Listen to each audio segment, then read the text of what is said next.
ഇനി നമ്മൾ നേരെ അമേരിക്കയിലേക്ക് പോവുകയാണ്. സജിമോൻ ആന്റണി അവിടെ ചേരുന്നുണ്ട്. വാർത്ത മറ്റൊന്നുമല്ല, അമേരിക്കൻ പ്രസിഡന്റ് ജോ ബൈഡന്റെ മകൻ ഹണ്ടർ ബൈഡൻ അനധികൃതമായി തോക്ക് കൈവശം വെച്ചു എന്നുള്ള കേസിൽ കുറ്റക്കാരനാണ് എന്ന് കണ്ടെത്തിയിരിക്കുകയാണ്. 3 ചാർജുകളിൽ കുറ്റക്കാരനാണ് ഹണ്ടർ എന്ന് ഡെലവറിലെ ഫെഡറൽ കോടതിയിലെ ജൂറിയാണ് കണ്ടെത്തിയത്. 25 വർഷം വരെ തടവ് ലഭിക്കാവുന്ന കുറ്റമാണ്.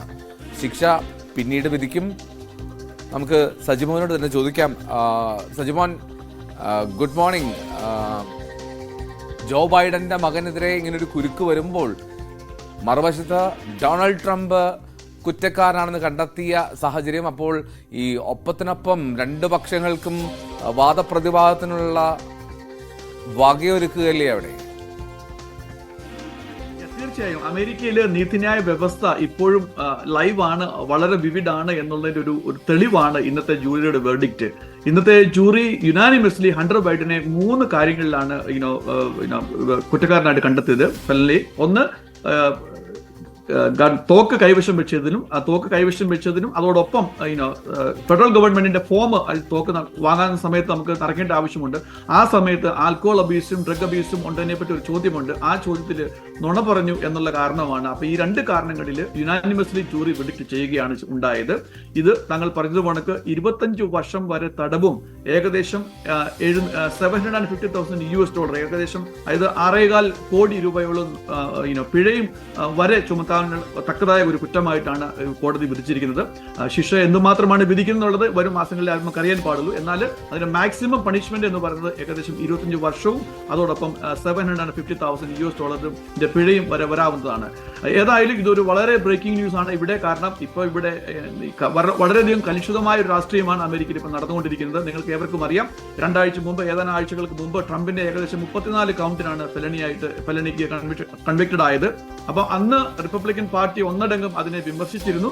കാരണം ഇത് പ്രസിഡന്റ് ബൈഡന് ഉൾപ്പെട്ട് അല്ലെങ്കിൽ നീതിന്യായ വ്യവസ്ഥ ഭരിക്കുന്ന കക്ഷിയെ അനുകൂലമായിട്ട് വെർഡിക്റ്റ് ആകുന്നതാണ് എന്നുള്ള രീതിയിലുള്ള പല ആരോപണങ്ങളും ഉണ്ടായിരുന്നു. എന്നാൽ അതിനെയൊക്കെ കാറ്റിൽ പറത്തിക്കൊണ്ടാണ് പ്രസിഡന്റിന്റെ തന്നെ സ്വന്തം മകനെയാണ് ഇന്ന് ഈ ഒരു കുറ്റം സംബന്ധി ഈ ഒരു വെർഡിക്റ്റ് വന്നിരിക്കുന്നത്. അപ്പൊ വേറൊരു കാര്യം പറയാനുള്ളത്, ഈ പ്രസിഡന്റിന്റെ ഈ ഒരു മകന് ഹണ്ടർ എന്ന് പറയുന്നത് ഒരു പ്രോബ്ലമാറ്റിക് പയ്യനായിരുന്നു തുടക്കം മുതലേ. പറയുകയാണെങ്കിൽ പ്രസിഡന്റിന്റെ ഫാമിലിയിൽ കഴിഞ്ഞ 50 വർഷമായിട്ട് ഒട്ടേറെ ട്രാജഡികൾ ഉണ്ടായിട്ടുണ്ട്. ഏകദേശം 1972 ആദ്യത്തെ ട്രാജഡി. ആ ട്രാജഡിയിൽ പ്രസിഡന്റിന്റെ വൈഫും, അന്ന് സെനറ്റർ ആയിരുന്നു, അന്ന് ജോ ബൈഡന്റെ വൈഫും ഇളയ മോളും ആ ഒരു ആക്സിഡന്റിൽ മരിക്കുകയും അതോടൊപ്പം ഈ ഹണ്ടറും ബോ ബൈഡനും അങ്ങനെ 2 ആൺപിള്ളേരാണ് ഉണ്ടായിരുന്നത്. അവർക്ക് 2 പേർക്കും ക്രിട്ടിക്കലി ഇൻജുർ ആവുകയും ചെയ്തു. അതിനുശേഷം ഇദ്ദേഹം ഹണ്ടർ കോളേജിൽ പോയി അവിടെ ആൽക്കഹോളിസവും മറ്റു കാര്യങ്ങളൊക്കെ ഉണ്ടായിരുന്നു, ആ ഒരു പ്രശ്നങ്ങളൊക്കെ ഉണ്ടായിരുന്നു. പിന്നെ ഇൻ ആൻഡ് ഔട്ട് ആയിട്ട് റിഹാബിലായിരുന്നു. അത് കഴിഞ്ഞ ശേഷം 2013 അദ്ദേഹം US നേവിയിൽ ജോയിൻ ചെയ്യുകയും പിറ്റേ ദിവസം അദ്ദേഹത്തെ ഫയർ ചെയ്യുകയും ചെയ്തു. അന്നാണ് അദ്ദേഹത്തിന് ഡ്രഗ് അബ്യൂസ് വെളിച്ചത്ത് വന്നത്. അതിനുശേഷവും റിഹാബിൽ പോയി 2015 അടുത്ത വലിയൊരു ആക്സിഡന്റ് ഉണ്ടായി. ബോ ബൈഡന് ക്യാൻസറിന് ഇതുമായിട്ട് മരിക്കുകയുണ്ടായി. അപ്പൊ ആ ഒരു ആഘാതത്തിന് ശേഷം ഹണ്ടർ ബൈഡൻ ഒരു അറിയപ്പെടുന്ന ഒരു ആൽക്കഹോളിക്കും അല്ലെങ്കിൽ ഒരു കൊക്കൈൻ അഡിക്റ്റഡ് ആയിട്ടും ആണ് അറിയപ്പെടുന്നത്. അത് മാത്രമല്ല, പ്രോസ്റ്റിറ്റ്യൂട്ട്സിന്റെ അങ്ങനെയുള്ള ഇഷ്യൂസ് വരെ ഉണ്ടായിരുന്നു. അദ്ദേഹത്തിന് ഇല്ലെജിറ്റിമേറ്റ് ആയിട്ട് ഒരു ചൈൽഡ് പോലും ഉണ്ടായിരുന്നു. 2019 ജോ ബൈഡന്റെ ഫാമിലി അദ്ദേഹത്തിന് ആ ഒരു ഗ്രാൻഡ് ചൈൽഡിനെ ഫോഴ്സ്ഫുള്ളി അക്സെപ്റ്റ് ചെയ്യേണ്ടി വന്ന ഒരു സാഹചര്യം വരെ ഉണ്ടായി. അപ്പൊ എന്തൊക്കെ പറഞ്ഞു കഴിഞ്ഞാലും ഈ ഹണ്ടർ ബൈഡൻ തുടക്കം മുതലേ ഒരു പ്രശ്നക്കാരനായിരുന്നു. പ്രസിഡന്റിന് എപ്പോഴും ഒരു നെഗറ്റീവ് ആയിട്ടുള്ള ഒരു റിമാർക്സ് ഉണ്ടാകുവാനുള്ള ഒരു കാരണം ഉണ്ടായിരുന്നു. എന്നിരുന്നാലും പ്രസിഡന്റിന്റെ വൈഫും, അതായത് ജോ ബൈഡനും ഡോക്ടർ ജിൽ ബൈഡനും 2 പേരും കട്ടയ്ക്ക് സപ്പോർട്ടുണ്ട്. പ്രസിഡന്റ് ഒരു സ്റ്റേറ്റ്മെന്റ് കാണുകയാണെങ്കിൽ അദ്ദേഹം പറയുന്നത് ഇതാണ്: I am the president but I am also a dad. അപ്പം പ്രസിഡന്റ് എന്നുള്ള നിലയിൽ ഈ ഒരു കേസിനകത്ത് ഒരു ഇൻഫ്ലുവൻസും ചെലുത്തുകയില്ല എന്നാണ് പ്രസിഡന്റ് പറഞ്ഞിരിക്കുന്നത്. അതോടൊപ്പം തന്നെ ഇപ്പൊ വെർഡിക്റ്റ് ഉണ്ടാവുകയും പ്രസിഡന്റ് വേണമെങ്കിൽ മാപ്പ് കൊടുക്കാനുള്ള റൈറ്റ് ഉണ്ട്. എന്നാൽ ഈ ഒരു കേസിൽ പ്രസിഡന്റ് അങ്ങനെ ചെയ്യില്ല എന്നാണ് പറഞ്ഞിരിക്കുന്നത്. എന്നാൽ ഫാമിലി പരമായിട്ട് കട്ടയ്ക്ക് പ്രസിഡന്റ് വൈഫും മൊത്തം ഫാമിലി ഇദ്ദേഹത്തിന് സപ്പോർട്ടുണ്ട്, മോറലി സപ്പോർട്ട് ചെയ്യുന്നുണ്ട്. ഇതുകൂടാതെ തന്നെ ചില രാഷ്ട്രീയ പല കാര്യങ്ങൾ, ചില ബിസിനസ് ഡീലിംഗിനകത്തും ഹണ്ടർ എപ്പോഴും ഒരു കോൺട്രവേഴ്ഷ്യൽ ക്യാരക്ടർ ആയിരുന്നു. 2015 16 ഒക്കെ നമുക്ക് കാണാൻ പറ്റും ചില പൊളിറ്റിക്കൽ കോൺട്രവേഴ്സിയിൽ ഉക്രൈൻ ബിസിനസ് ഡീലിലും ചൈന ബിസിനസ് ഡീലിലും ഒക്കെ ഒരു ചെറിയ ആരോപണങ്ങൾക്ക് വിധേയനായിട്ടുണ്ട് എന്നുള്ളത് നമ്മൾ ഈ ഒരു സമയത്ത് എടുത്തു പറയേണ്ട കാര്യമാണ്.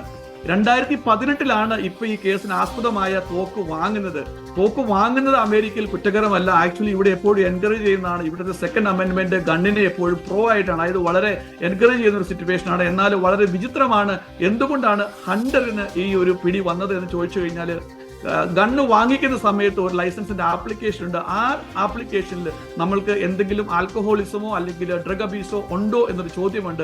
ആ ചോദ്യത്തിന് അദ്ദേഹത്തിന് ഉണ്ടായിട്ടും ഇല്ല എന്ന് പറഞ്ഞു വാങ്ങി എന്നുള്ളതാണ് ഇവിടെയുള്ള ഒരു കുറ്റം എന്ന് പറയുന്നത്.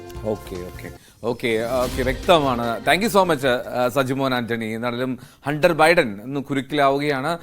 പക്ഷേ ഒപ്പം നിൽക്കുന്നു കൃത്യമായി അവിടെ ജോ ബൈഡനും ഫാമിലിയും. സജിമോൻ ആന്റണിയാണ് വിവരങ്ങൾ നൽകിയത് US നിന്ന്.